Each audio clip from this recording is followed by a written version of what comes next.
Hello, good morning. Welcome to our special coverage of Russian invasion of Ukraine. I'm Olumide Macaulay. The headlines. Russia's new T-14 Armada battle tank, boasting unmanned turrets and capacity for remotely controlled armaments, debuts in Ukraine. Chernobyl workers hold vigil marking anniversary of nuclear disaster. Plus, Brazil's President Lula da Silva says Russian invasion of Ukraine unacceptable, urges peace talks.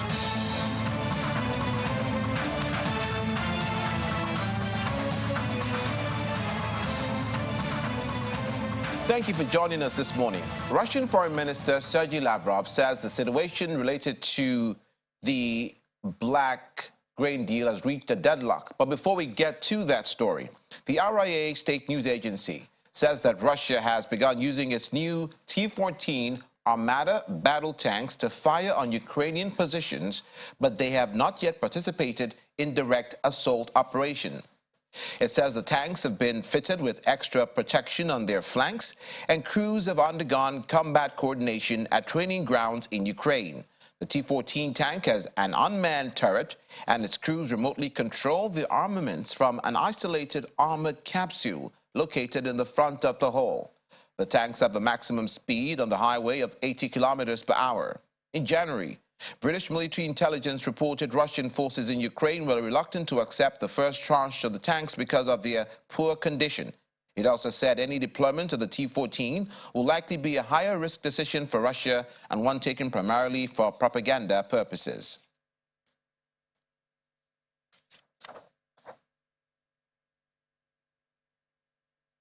And now to the Russian foreign minister, who says, that is Sergei Lavrov, saying that the situation related to the Black Sea grain deal had reached a deadlock, adding there were still obstacles blocking Russian exports. The pact was renewed for 60 days last month, but Russia has signaled that it may well not agree to extend it further unless the West removes obstacles to the exports of Russian grain and Russian fertilizer. Mr. Lavrov made his comments during a news conference at the United Nations.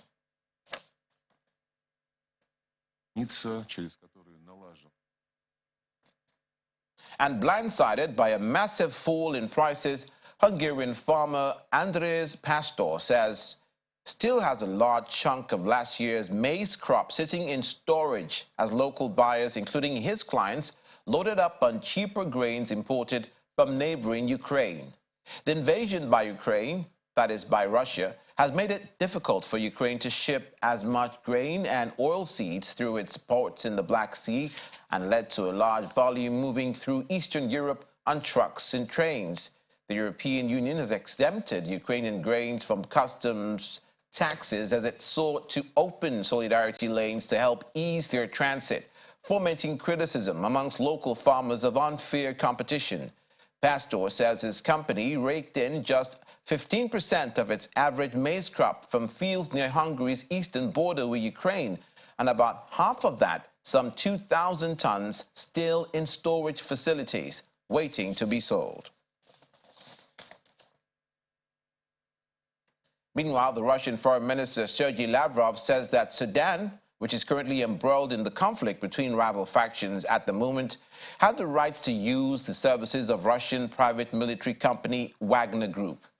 Last week, Wagner denied it was operating in Sudan and said it had nothing to do with battles rocking the giant African state. Western diplomats in Khartoum said in March 2022 that Wagner was involved in illicit gold mining in Sudan, amongst other activities. Sudan denies this was the case.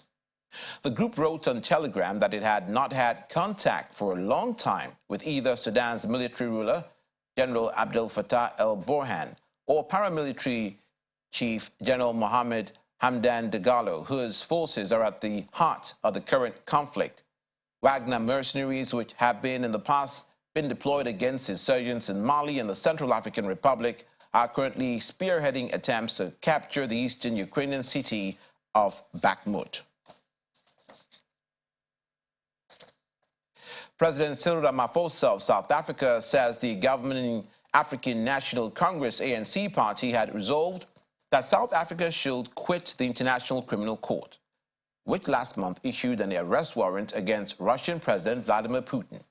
The warrant against Putin in March means Pretoria, due to host the BRICS, that's the Brazil, Russia, India, China, and South Africa bloc summit this year, will have to detain him on arrival.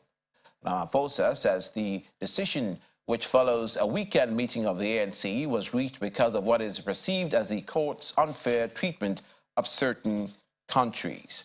The arrest warrant against President Putin followed accusations that the Kremlin unlawfully deported Ukrainian children.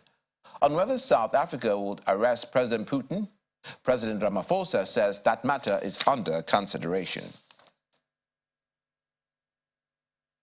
Former workers at the Chernobyl power plant held a candlelight vigil to mark 37 years since the nuclear disaster. Today, being April the 26th, marks 37 years since Chernobyl, the world's worst nuclear disaster, which brought death, misery, and radioactive contamination to a swathe of Eastern Europe. The infamous plant once again made headlines after being captured by Russian forces during an invasion of Ukraine, which began on February the 24th last year. Following weeks of fighting across the country, the power plant, now officially known as Chernobyl in Ukraine, swapped hands back to Ukrainians in April last year after Russian soldiers pulled out from their attempt to take the capital, Kyiv. The disaster in then Soviet Ukraine sent clouds of nuclear material across much of Europe after a botched safety test in the fourth reactor of the atomic plant. The accident killed 31 people instantly and forced tens of thousands to flee. Up to 115,000 people are thought to have died of radiation and related illnesses such as cancer, though the estimates may vary. Kremlin spokesman Dmitry Peskov says that rumors that Russian President Vladimir Putin has body doubles and sits in a bunker are yet another lie. Mr. Peskov made the comments as part of a speech to the Zany Youth Forum marathon titled "The Lies About Russia." Since Russia sent tens of thousands of troops to Ukraine in February 2022, Putin has often been accused of using lookalikes or body doubles during his trips outside Moscow, including to Russian-controlled areas of Ukraine. In January 2024, Ukrainian military intelligence says that President Putin is terminally ill with cancer and has multiple body doubles. You probably heard that Russian President Vladimir Putin has lots of body doubles who work instead of him while he sits in a bunker. This is yet another lie. He used to be hyperactive, and he's still hyperactive now. We can hardly keep up with him. You can only wish to be as healthy as he is.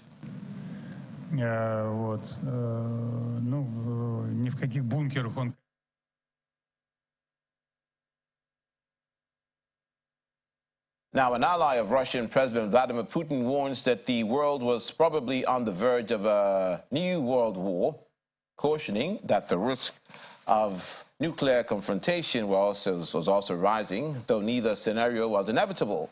Former Russian President Dmitry Medvedev, who serves as deputy chairman of Putin's powerful Security Council, told the conference in Moscow region the world is sick and quite probably is on the verge of a new world war.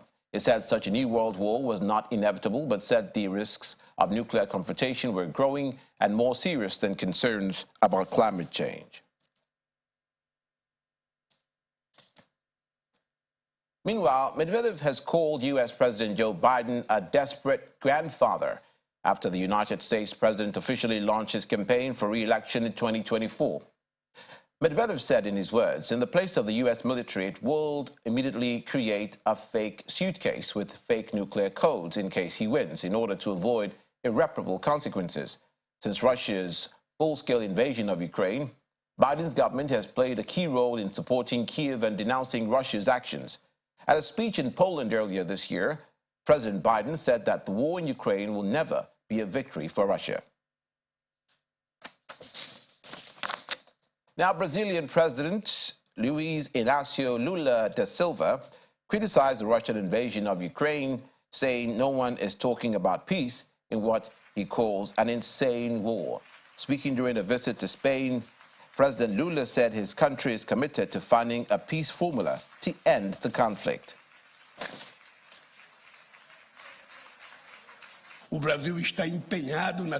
I understand the European view of this war. It is unacceptable that one country invades the territorial integrity of another, but it is a war in which I do not see anyone talking about peace.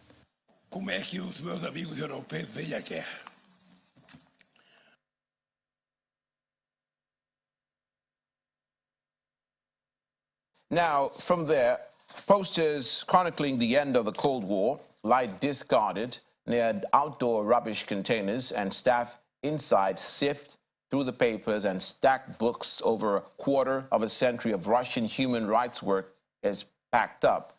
With a May 2nd deadline looming, one of Russia's leading pro-democracy and human rights centers, called the Sakharov Center, is preparing to close after receiving an eviction notice from the Moscow municipality due to its designation as a foreign agent.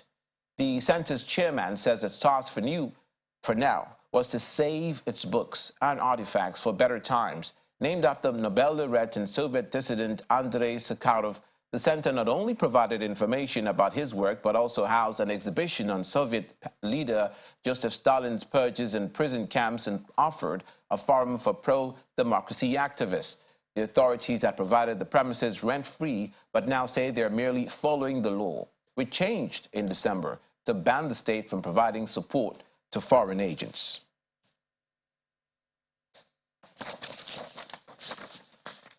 Now, joining us from out of Nottingham in the UK is Mr. Michael Ogu, public affairs analyst. Thank you for joining us, and a very good morning to you. Well, good morning, Olumide. Thank you very much for having me. Who is a senior lecturer, not just a public affairs analyst. Thank you so much for joining us. Now, could we begin, if we can, or if we may, with this recent allegations of President Vladimir Putin using a body double? To which Moscow has replied that it's a lie, but which, outlandish as it may sound, is not without precedence. Because you remember, in the days of Joseph Stalin, in the Soviet era, he was reported to have used a body double. Boris Yeltsin was alleged to have used a body double. And if you go as far back to World War II, some of the UK army generals were possibly used body doubles, such as General or Field Marshal Bernard Montgomery, who was said to have used a body double to sway the feelings of the Germans as to where he was at any point in time, because he was instrumental to the success of the ground forces of the UK and the French and Canadian forces infantry division during World War II. So does this strike you as a farce? Is it just a diversion? Yeah. Thank you very much. So even very recently, the issue of body doubles has not been, or it has actually been a very common thing among elites, whether military or political elites. And even very recently, I think Saddam Hussein's son, there's a documentary about that, had a body double, also, and of course there are so many reasons why body doubles are used, so sad for the doubles, because the doubles actually have to live someone else's life. But be that as it may, it is not impossible. It's not impossible that Putin might have a body double or body doubles, perhaps one or two or as many as he wants to have. It's not impossible, and of course, Russia can deny that. It might also not be a lie that he has one. So it's actually a very dicey situation. But I am of the opinion that there's no smoke without fire. And of course, with the level of tension that is on the rise, with the Russian invasion, and how many, the number of enemies that Putin has, it's not unlikely that he would consider having some body doubles just in case there's any there's any suspected or any real attack on his person. So I'm not really surprised about that. But the truth about it still remains questionable, actually. And finally, on that particular subject, they also call them political decoys. And Henry Kissinger was also, during the Cold War, was said to have maybe used body doubles, but all these cases remain unproven because obviously they want to keep it under wraps. But as far as the fall in prices of the Hungarian grain is concerned and the reactions for their farmers, do you see this and Poland and other farmers and people who are supporting Ukraine pulling back because their support of Ukraine is affecting their farmers, and the scale of that difference of how much they're losing is significant in the purchase of this grain? Do you think that is going to discourage, for instance, other countries from supporting Ukraine in the same way? Well, they're actually very high stakes. You know, this war has very high stakes, and you know, it's just unfortunate that, I mean, there has to be so many consequences from this invasion, and agricultural products economies have to suffer, and like you have rightly said, you know, farmers are having to lose a chunk of their profits, you know, because the state has decided to support Ukraine, and you know that is discouraging export, that is discouraging buyers from taking their products, you know. So it's only natural that, you know, there has to be cost, but whether that is going to discourage more countries from supporting Ukraine, because actually it is a very bigger scheme, you know. There's a larger scope to this whole thing, you know, and so it actually goes beyond just the consequences of the support for Ukraine, you know, consequences for getting into the whole conversation about the Russian invasion and all of that. So I think that it boils more on foreign policy issues, national interest issues, you know, and where the stakes are higher, it only makes sense that states would go with what they would perceive would be of more beneficial to them in terms of foreign policy, you know. So I'm not so sure, or I'm not so certain that the losses that farmers are experiencing might have so much impact on whether other states would be discouraged or encouraged in joining the war. Those are consequences, unfortunately, that will have to come as a result of this unfortunate incident. Yes, because we've seen an outright ban in one of those countries of Ukrainian grain. We also hear that some people are cloaking Ukrainian grain and calling it another type of grain from another country, misleading people to buy the grain because it's cheap and it's of good quality. And we also saw in Germany where the people there are protesting against the German government's support of Ukraine, as it's affecting local interests as well. Obviously, this happens as a result of the war, even though the government and the people of these countries surrounding Ukraine support Ukraine. But when it begins to affect their purses and their livelihood, is it going to be a me first before Ukraine further down the road? Yeah. So of course, just like you have rightly pointed out, you know, those who are antagonizing are the people, you know, the local people, the common people. They're the ones who are feeling the impact of this, of all of these dynamics that is playing out, you know, and they're the ones who are crying out, you know. But the issue goes beyond them. In reality, the issue goes beyond them, you know.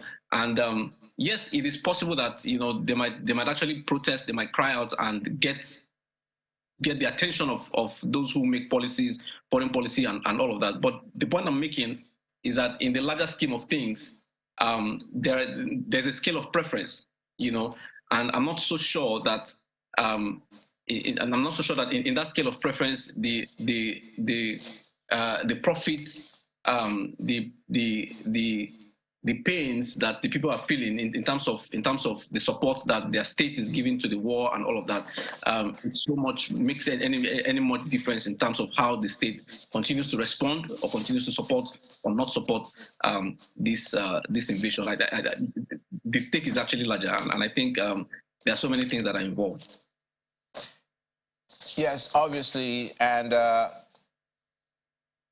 let's talk about the Wagner group now and mercenaries. When I'm thinking of mercenaries, I'm thinking of bloodthirsty soldiers of fortune who are up for the highest bidder, who don't prosecute wars from their own countries of origin, that is the soldiers themselves, but countries who can pay for their services. And Wagner's being employed by Russia for this task of invasion of Ukraine, where it's operating, gives it a very bad look. And it also presupposes that possibly Russia can handle the number of forces that is required to prosecute this invasion of Ukraine, so they have to employ people to help them do their dirty work for them.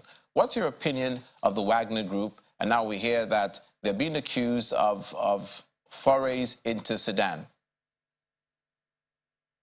Yeah, so it is not unlikely that mercenaries are involved on both sides. Actually, both Russian and the Ukrainian side is not unlikely because, of course, the two sides have suffered immense casualties in terms of in terms of soldiers, in terms of personnel and all of that. So it's not unlikely that both sides have enlisted mercenaries to help prosecute their violent campaign, and it's not even also unlikely, just to take it a step further, that some states, are sponsoring certain kinds of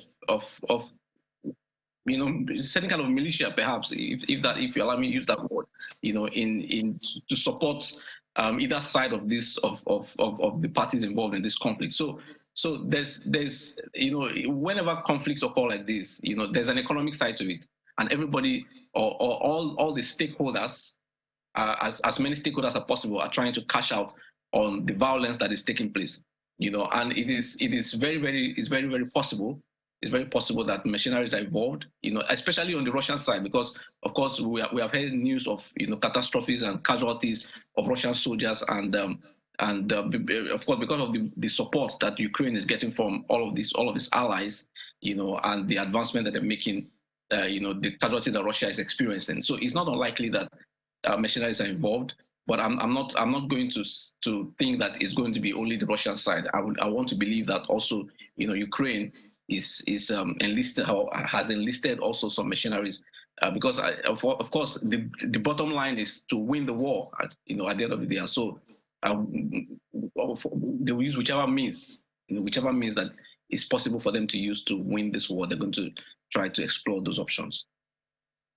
Mr. Ogu, when President Putin when he made the decision to go into this war and he got the parliament of Russia to support it, he knew that it was going to be a thorny issue. He knew that it was going to make Russia look bad. He knows that there's going to be a shift in the number of people that formerly supported Russia but now do not, painting them with a brush of being the black sheep in the Committee of Nations was expected.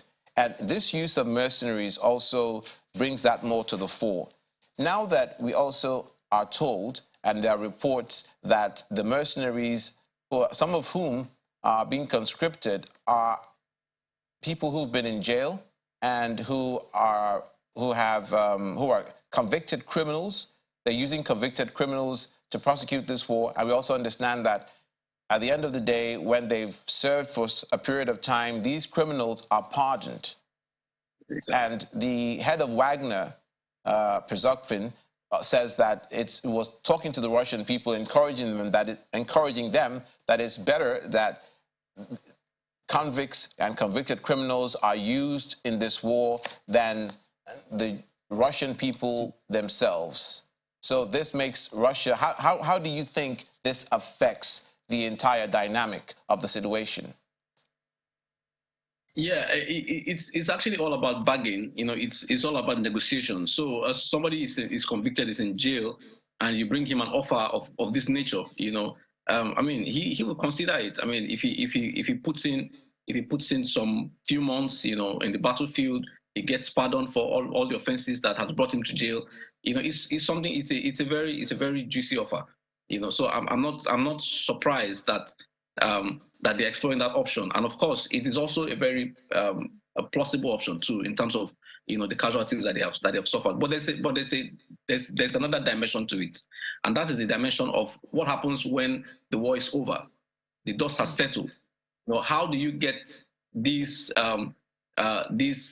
criminals, these ex-convicts? How do you get them, you know, integrated into society? Do they get integrated to become normal citizens, or do they go back to, you know, the behaviors that took them to jail in the first place? So that is actually where, you know, the concern lies, you know, because of course, when the dust is settled, we need to account for these ex-convicts that have been granted pardon because of the help that they have rendered the state in executing this war. So I'm not surprised that Russia is exploring all the options that it can, you know, to help them prove a point, you know, in this unfortunate incident. And of course, you know, you actually mentioned that you mentioned that Putin had an idea, you know, of all of these things before he started prosecuting the war. And I'm not so sure that he envisaged, you know, that this war was going to last for this long.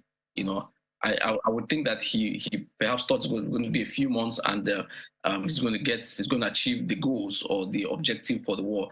But the war has lasted quite beyond Putin's imagination, if you ask me. You know, and that is now causing him to explore options that perhaps were not on the table initially. You know, but of course we'll see how it goes from here. Yes, we understand that some of those criminals who have served in the war, who've been let go to return home and pardoned, are already committing crimes. Some of them. But finally, Mr. Ogu, let's take a look at the comments of the president of South Africa, Cyril Ramaphosa, who was asked whether South Africa would arrest President Putin given the arrest warrant by the ICC, and he says the matter is under consideration. In the same breath, he had earlier said that South Africa should quit the International Criminal Court. So obviously he's not going to arrest President Putin. Yeah, I'm not sure South Africa would do any arrest of Putin. You know, in 2016, I think they also boycotted an ICC warrant to arrest the then president of Sudan, President Omar al-Bashir. You know, and South Africa is always trying to play safe. You know, I'm not sure they're going to quit ICC either, but they're just trying to play safe so that they don't get into the wrong book of Russia. And of course, they're also seen, you know, in a very good light in the rest of the international, the rest of the Committee of Nations, you know. So I'm not sure that they're going to arrest Putin. That arrest warrant, and of course, you know, there's a Brexit summit coming just a few months away, you know. So I think they're just trying to, you know, play safe and be diplomatic about all of these narratives going on. But I don't see any arrests taking place by South Africa on Putin.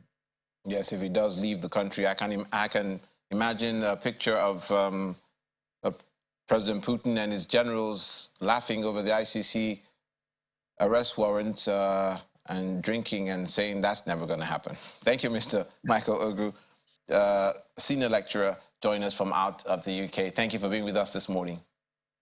Thank you for having me. Thank you. After the break, Russian media report claims Wagner Group mercenaries advancing in Bakhmut. Details in a moment. Please stay with us.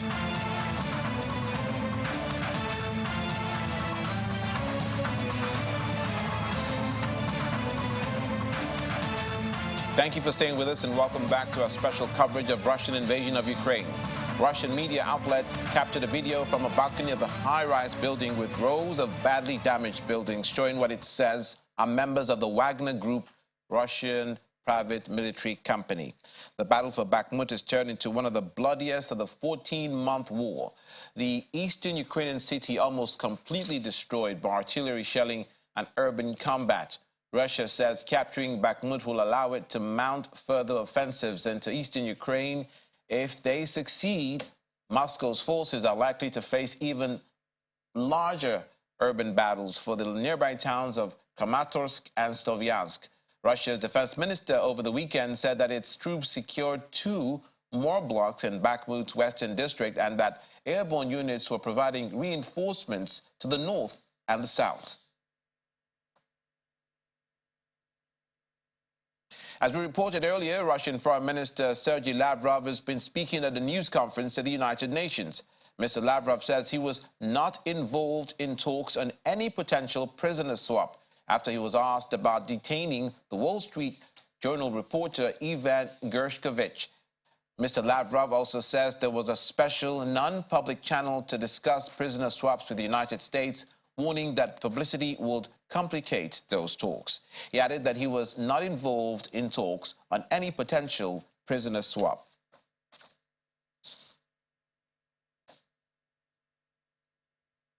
The European Union has launched a scheme for European companies to place joint orders to buy gas to ensure Europe has enough fuel in advance of a winter surge. Companies will have until May the 2nd to register how much gas they want to buy through the scheme, excluding Russian gas. The platform will then collect offers from global suppliers to match the company's demands. The joint buying scheme was created due to the reduction in Russian gas shipments that have seen energy prices rise to eye-watering levels. EU gas storage is already more than half full as mild weather curbed demand.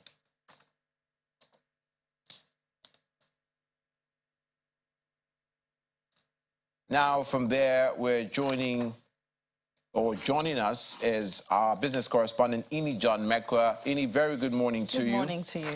And let's begin with the decree establishing temporary control of the Russian assets of 2 foreign firms who are in Russia. I only have to remember as far back as the beginning of the war, where Putin allies like Roman Abramovich, former owner of Chelsea, had to sell the company arguably because of those ties he has with Russia, and also Russian millionaires who've been targeted by foreign countries to stop Russia from prosecuting, to dissuade them as it may. But doesn't this add a very thorny problem to the already debacle that we have? Because I understand that maybe there are international laws that need to be looked at if you're going to start seizing Russian companies' assets in those other countries outside Russia. So if you remember also, U.S. Treasury Secretary Janet Yellen had said, I think earlier in the year, about February or so, that they were looking at ways of making Russia fund reconstruction of Ukraine and everything that they damaged. So the idea was how to sell some of those frozen assets, you know, from those guys that you mentioned, the oligarchs from Russia, those who are suspected to be close to Putin and all of that. They were supposed to look for a way to sell their assets, to use the money to rehabilitate or reconstruct Ukraine. I mean, that, of course, as you noted, is still not concluded, because you do need some legal rights to be able to do that. Now, this is Putin in his country signing a decree.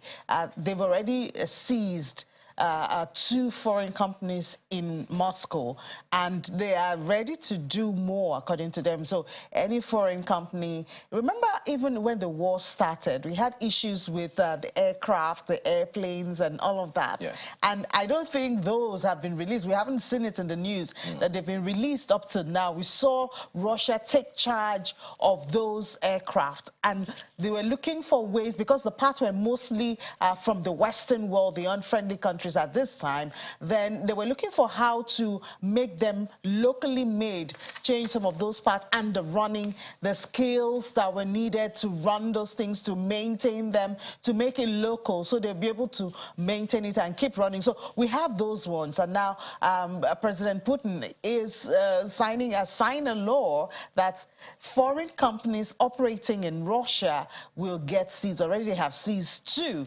On the other hand, as you have noted, we have those frozen assets which are still frozen and not used, even though the United States, for instance, according to the U.S. Treasury, would prefer that those things are being sold to sponsor rehabilitation or sustenance of the Ukrainian economy. But I mean, so now, and they have said, that's Russia has said that, I mean, you seize our assets, you freeze them, we will seize yours here. And they've already transferred this to a government-owned property.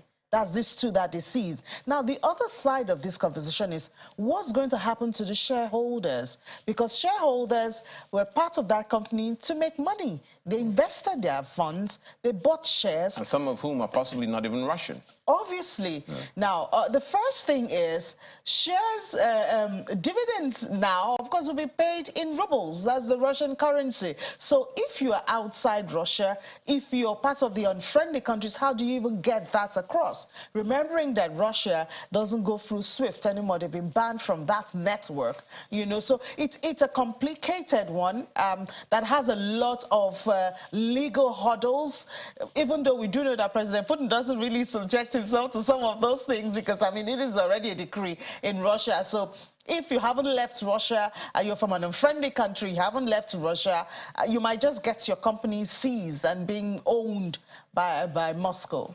Russia has made no bones about being in bed with China, commercially speaking, and now to increase the natural gas exports to Beijing by almost 50% this year. 50%. So we've been talking a whole lot about oil.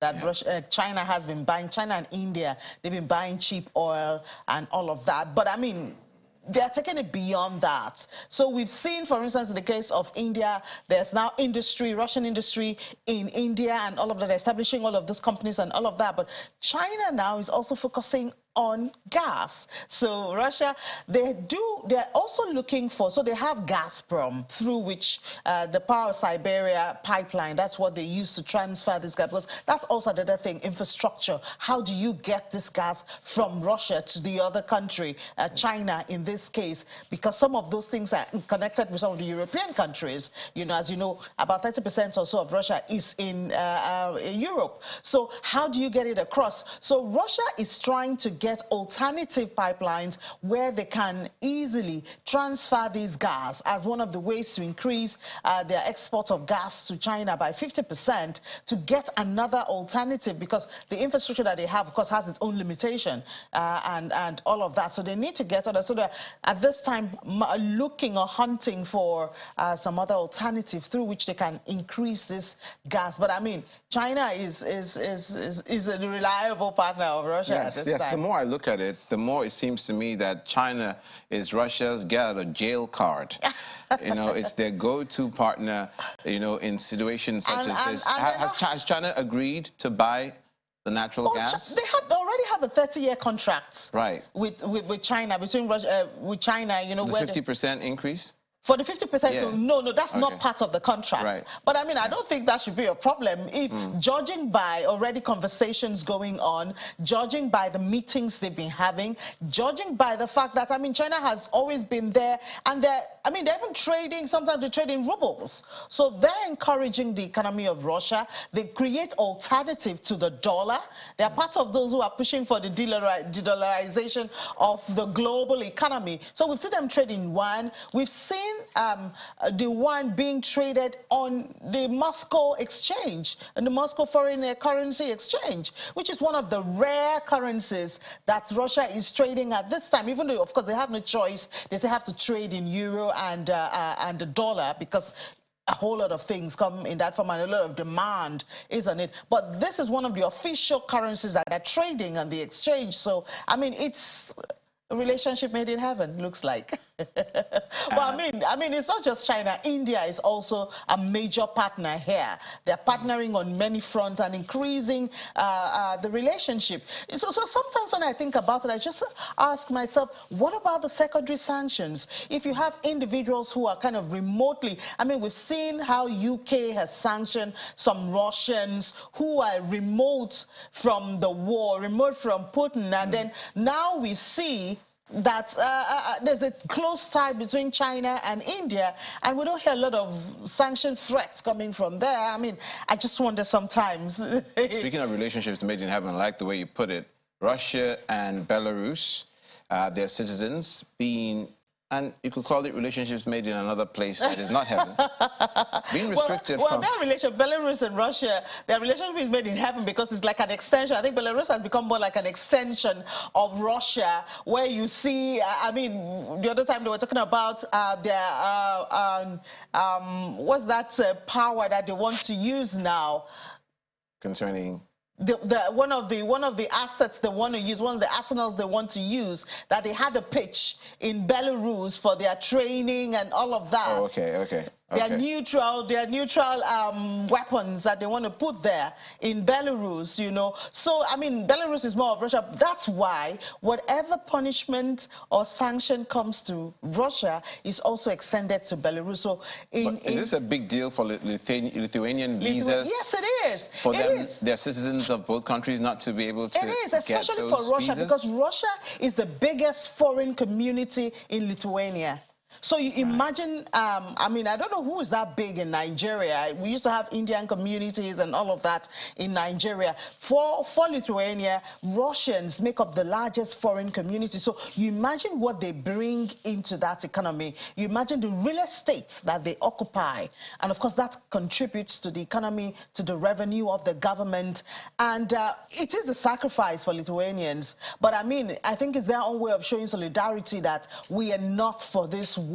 So you cannot, and we've seen a lot of Russians not in support of the war, leaving Russia, you know, because they don't want to be maybe conscripted into to go and fight, or just because they want to express their lack of support for the war, you know. So Lithuanians, they have these, they have some, well, some buts in that law about the visa, giving visa to Russians. They can check on it maybe by case-to-case basis to see maybe there are individuals who they feel are not in support of the war, then they could give them visa into the country. But on a larger scale, they really want to restrict Russians and Belarusians from settling in their country. I can see how they think this is hitting them where it hurts, but we also know that there's intermarriage between Lithuanians and Russians, and possibly Russian interest in Lithuania. So that's very interesting, Olumide, because I don't know if couples who have been married, a Russian and a Lithuanian,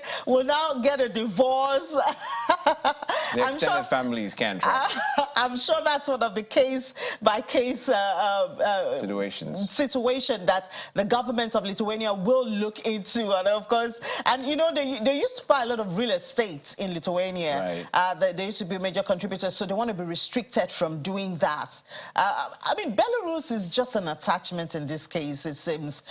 Indeed. They don't really have a whole lot, you know, to contribute, but Russians really do have, as you know, it's a very developed economy, so they do have the purchasing power to affect other economies, and this is Lithuanian paying a price to show that they are not in support of the war. Yet another perspective to the war in Ukraine. Thank you so much, Ini. Thank you for having me.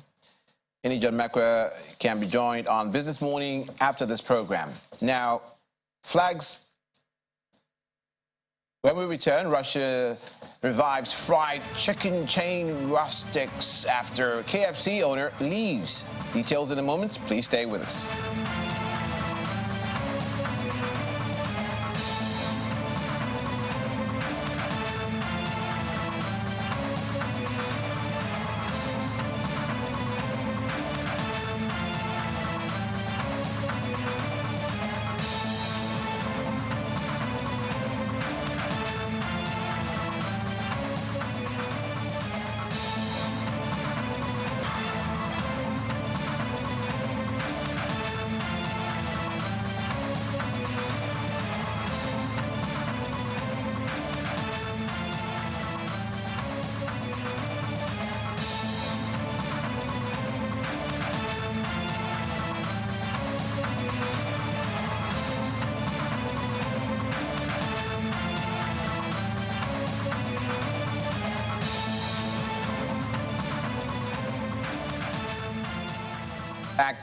Flags of Russia and Belarus will be banned from this year's Wimbledon Championships, while several players from the two countries have already signed personal declarations that will clear them to compete as neutrals. That's according to the All England Club. Wimbledon announced last month that it had lifted its ban, which prevented athletes from the two countries playing last year following Russia's invasion of Ukraine in February 2022. Speaking of the club's pre-tournament spring media conference, club chairman Ian Hewitt said the U-turn had been the hardest decision of his 4 years in the job. Wimbledon and the other British grass court tournaments stood alone in barring Russian and Belarusian players such as former world number ones Daniil Medvedev and Victoria Azarenka last year. Our grounds entry terms and conditions have been updated for this year, and that will prohibit any Russian or Belarusian flags being brought into the grounds, as well as any other symbols or signs of support for the war or the two regimes. So, as I talked about earlier, our security arrangements are amended each year alongside a threat and risk assessment, if you like. And so the gate teams will be well briefed on what can and can't come into the grounds. So we would hope the latter point you make wouldn't happen, in the sense that a flag would be unfurled. But if it were, then our grounds entry terms and conditions are really clear. I now turn to the issue of Russian and Belarusian players. Our announcement on 31st March, made after careful and deep consideration, sets out the factors which informed our decision and why, taking all circumstances into account, we consider these to be the appropriate arrangements for Wimbledon this year. Arrangements being made with the full support of our UK government and the international stakeholder bodies of tennis. I can assure you it was a very difficult decision in exceptionally challenging circumstances. It does not lessen in any way whatsoever our total condemnation of Russia's invasion of Ukraine. I will touch later upon ways in which we will continue to demonstrate our support for the people of Ukraine. Finally on the program, some former KFC restaurants in Russia began reopening as rustics as the new owners revive a brand born soon after the collapse of the Soviet Union. Although franchise agreements mean the U.S. chain's brand is set to live on. KFC's U.S. parent company, Yum Brands, Incorporated Yum, last week finalized its exit from Russia, transferring master franchise rights to Smart Service. That's a local franchise led by Konstantin Kotov and Andrei Oskolov. The deal included all its Russian KFC restaurants, operating system, and the trademark for the Rustics brand. Kostov, flanked by Rustics' red, white, and black logo at a press conference in Moscow to mark the opening, said his firm will support franchisees that choose to stay as KFC and would not force them to switch. Originally launched in 1993 while Russia was transitioning from communism to capitalism, Rustics became KFC's vehicle for expansion in Russia, where it had more than 1,000 restaurants before Yum Brands announced plans to exit last year after Russia dispatched troops to Ukraine. KFC partnered with Rustics in 2005 before later buying it out. The new owners say the possibility of Yum Brands one day returning to Russia had not been ruled out.